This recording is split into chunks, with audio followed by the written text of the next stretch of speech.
Assalamualaikum warahmatullahi wabarakatuh. Di video ini kita akan coba mulai membahas latihan soal untuk pejuang P3K atau teknis geografi 2024. Soal yang ada saat ini berdasarkan pengalaman saya ketika mengikuti tes P3K geografi tahun sebelumnya.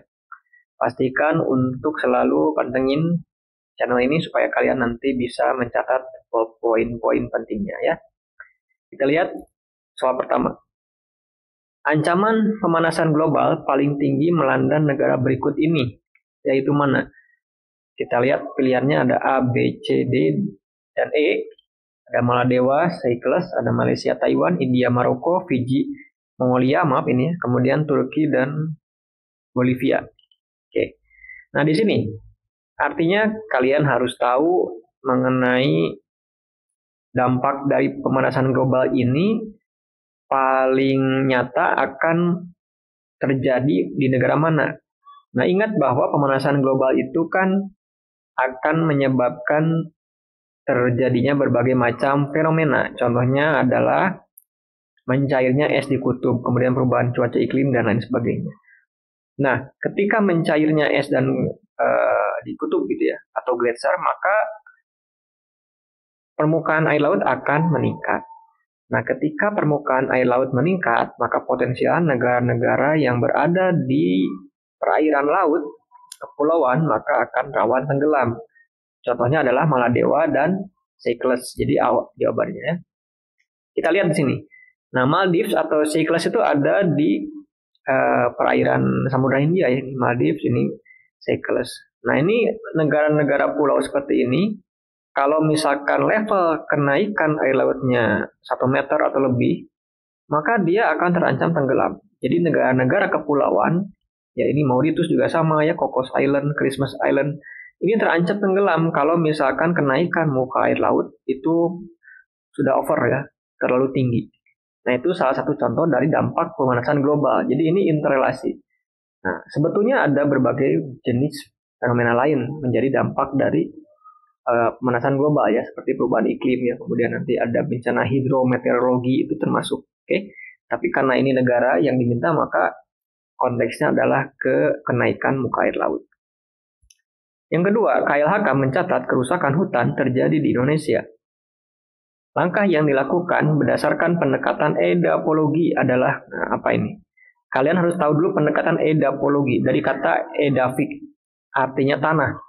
Jadi mana yang berkaitan dengan tanah? Ini jawabannya adalah restorasi lahan hutan, dari kata restore, jadi mengembalikan lahan hutan. Jadi caranya adalah mencari tahu apa makna dari edapologi. Nah, edapologi itu definisikan tanah berdasarkan peranan tanah tersebut sebagai media tumbuh tanaman. Beberapa contoh kajian tanah tingkat lanjut yang dilandasi pendekatan edapologi adalah kesuburan tanah, konservasi tanah air, agrohidrologi, pupuk, pemupukan, ekologi, bioteknologi tanah. Ya, jadi restorasi hutan itu restore ya, mengembalikan. Proses untuk menghidupkan kembali ekosistem hutan yang telah mengalami kerusakan, degradasi, atau bahkan kehilangan nih karena misalkan bencana, kebakaran, atau misalkan aktivitas manusia ya, pertambangan, dan lain sebagainya. Nah, proses ini mencakup penanaman pohon, kemudian pemulihan kualitas tanah, introduksi flora fauna asli ke wilayah tersebut supaya biodiversitasnya kembali tumbuh ya, kembali baik seperti itu. Jadi kalian harus tahu edapologi. Nah, nanti mungkin secara konsep yang lain apa? Ya selain edapologi cari yang lain gitu ya.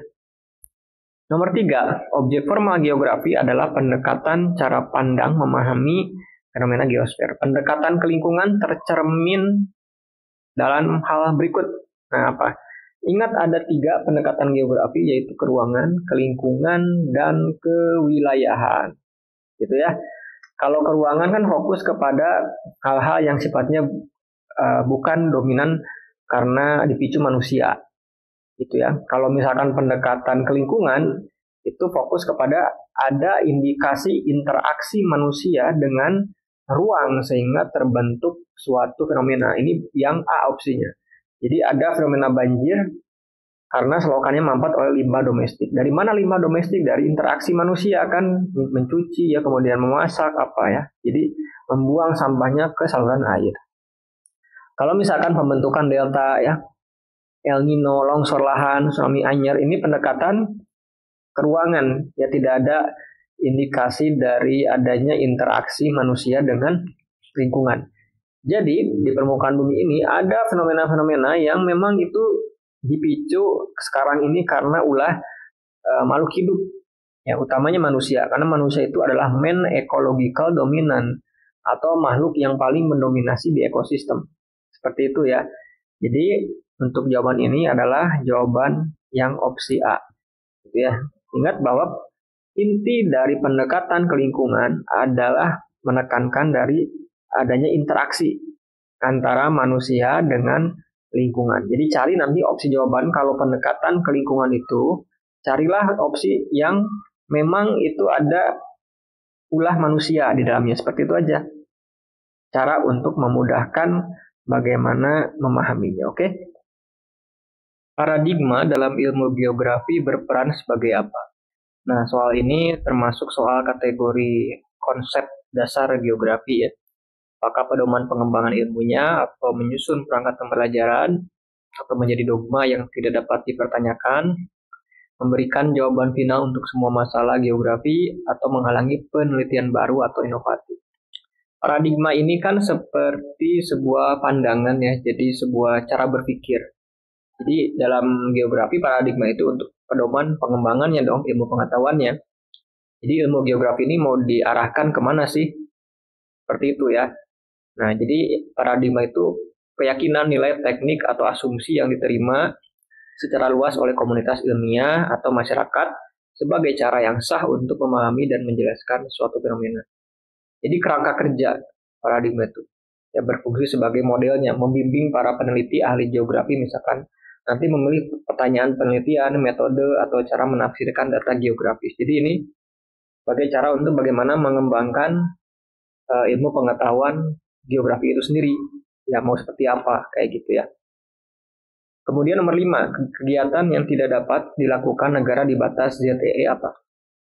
ZEE itu zona ekonomi eksklusif ya. Nah, ini membolehkan lalu lintas pelayaran internasional, aktivitas militer asing yang eksplosif, penelitian ilmiah kelautan, eksplorasi dan eksploitasi laut dalam, instalasi kabel optik dalam laut. Oke. Nah, ini harus tahu tentang zona maritim negara kepulauan dari mulai landas kontinen, kemudian laut teritorial dan ZEE ya. Jadi kalau yang tidak dapat dilakukan di batas ZEE itu adalah aktivitas militer asing yang eksplosif gitu ya. Ini.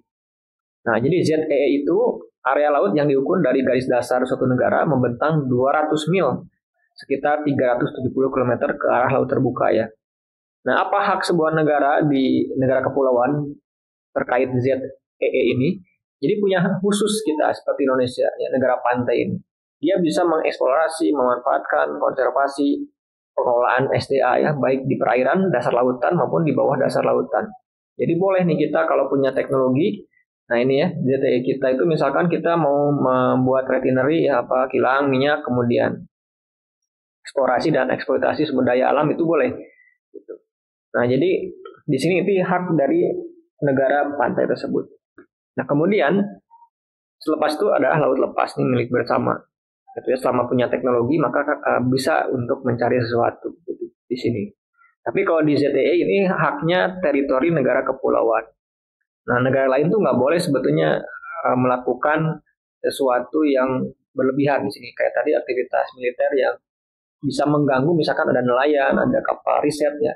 Kemudian datang kapal militer gitu ya, melakukan kegiatan latihan yang mengganggu itu nggak boleh. Itu jadi seperti itu. Nah, kalau laut teritorial ini laut yang biasa digunakan untuk transportasi ya, pelayaran antar rute domestik, ini laut hak penuh dari Indonesia misalkan karena negara kepulauan. Tapi kalau ZEE ini murni juga hak ekonomi kita. Jadi kalau ada kayak di Natuna ya, misalkan kasus dari masuknya nelayan asing ke sini tanpa izin ya nggak boleh, akan ditangkap. Gitu ya. Karena ini hak ekonomi eksklusif negara maritim ya seperti Indonesia. Oke. Nah, jadi ini eksplorasi dan eksploitasi SDA alam ini boleh dilakukan. Kemudian penelitian ilmiah kelautan juga boleh. Kemudian membangun struktur instalasi misalkan kabel dasar laut ya, kabel internet apa dan lain-lain boleh. Kemudian perlindungan dan pelestarian sumber daya lingkungan juga. Oke, itu untuk pembahasan 5 soal pertama. Nanti akan saya lanjut lagi. Mudah-mudahan bisa membantu menambah insight wawasan untuk kalian pejuang P3K di tahun ini. Semoga nanti bisa berhasil. Assalamualaikum warahmatullahi wabarakatuh.